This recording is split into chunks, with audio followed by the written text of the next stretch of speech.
Pribadi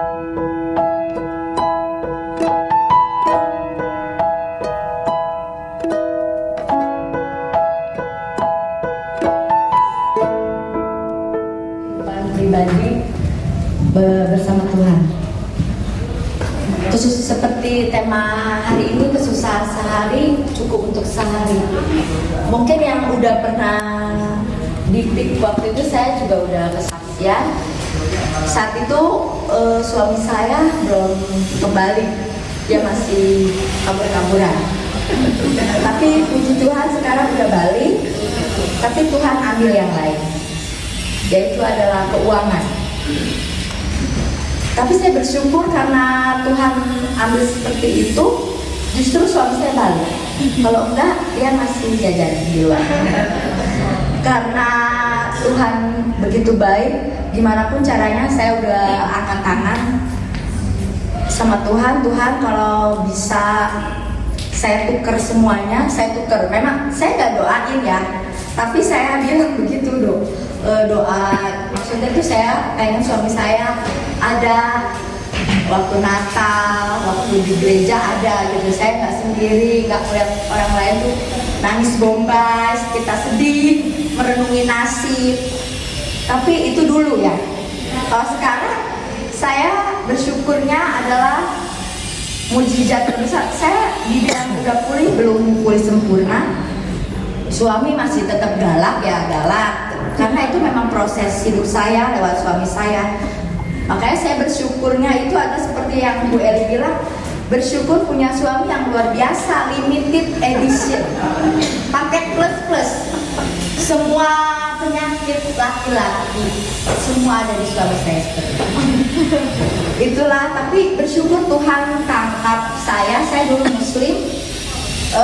Saya sudah punya perjanjian sama Tuhan saya kalau misalkan saya ketemu Tuhan yang bisa mengampuni dosa saya, karena saya dulu itu hidupnya kacau balau, bisa dibilang saya guru sampah masyarakat yang semua orang takutin. Tapi Tuhan pungut saya lewat suami yang luar biasa itu. Justru dia yang bawa saya tentang Yesus. Ajaibnya Tuhan ya, ajaibnya Tuhan nggak tahu, tapi nyemplung ke pernikahan saya diproses ya lewat dia juga. Lewat dia diproses, karena yang dulunya bengkok seperti paku lah ya, paku kan bengkok, mau dilurusin itu pasti digetok dulu, digetok dan Tuhan tapi lembutkan hati saya supaya saya bisa, saya mau nggak teriak-teriak gitu. Tapi awal-awal berapa kali sampai kemarin Bu Eli juga bilang, mana aja kamu. Saya tuh jatuh bangun karena kadang capek ya. Tapi ya Tuhan tuh begitu baik. Walaupun kita belum bertemu kenal kayak gimana, kita beberapa kali aja ketemu, tapi lewat kesaksian hidupnya beliau dan khotbah-khotbahnya itu jadi penuntun hidup saya. Jadi kayak Tuhan tuh kita bisa bertemu pribadi sama Tuhan. Tapi jujur saya perlu contoh yang manusia hidup. Makanya kenapa kita harus jadi wanita-wanita yang berkemenangan. Itu supaya kita, kebaikan Tuhan tidak berhenti di kita seperti Bu Eli. Kita akan bisa kesaksian.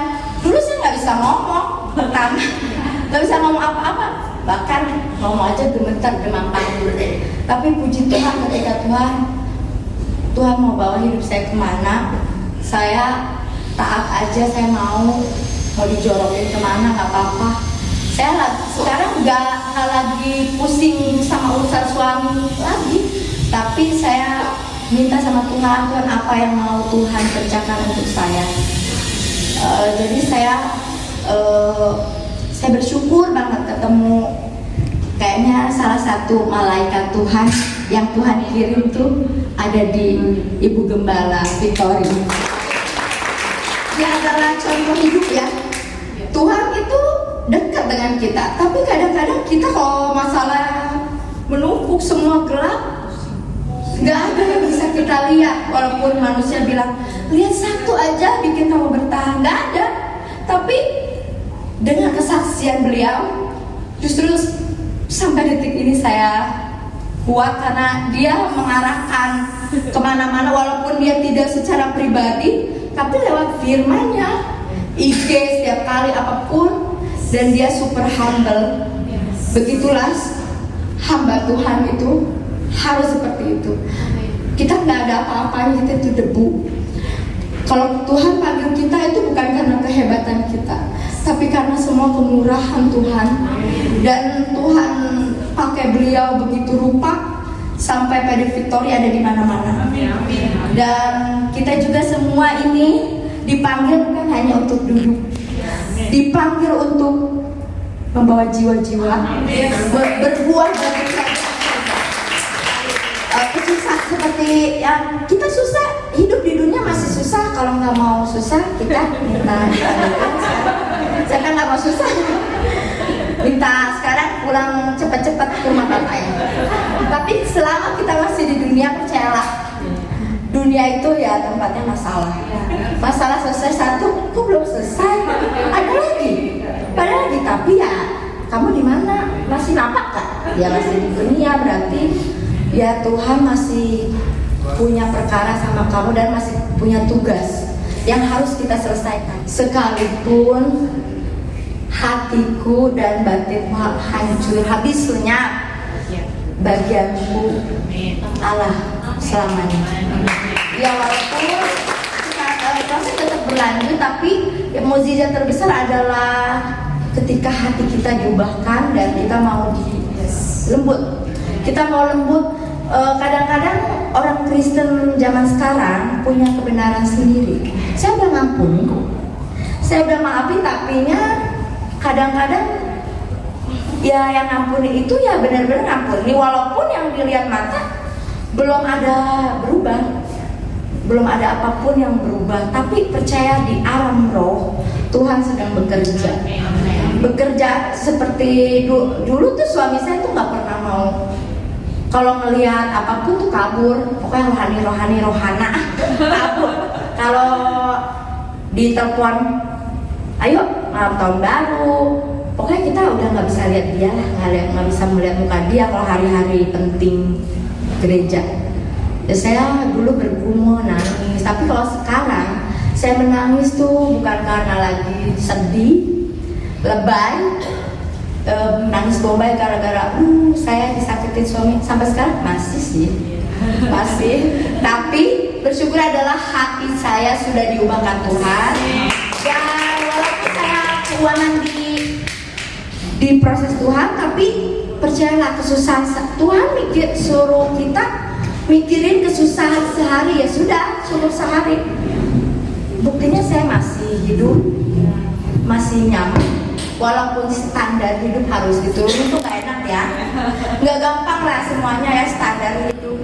Dan kadang-kadang kalau ingat kalau lagi iblis intimidasi itu selalu enak-enakan, yang itu ngambil habis, kamu buang sampahnya, buang balik, udah nggak punya apa-apa. Yang harusnya hak, kadang-kadang saya kalau ingat, saya sih nggak apa-apa, nggak masalah. Tapi kalau ingat anak saya yang itu harusnya, anak saya udah enak, udah ini kayak gini, tapi saya sekarang harus masak, jual catering dari pintu ke pintu. Tapi ya Tuhan pelihara, Tuhan pelihara. Makanya saya nggak mau pusing, karena Tuhan kita Tuhan yang selalu sudah menyediakan. Dulu saya sudah ditolong Dia, saya juga percaya di depan ataupun sampai kapanpun Dia selalu akan tolong.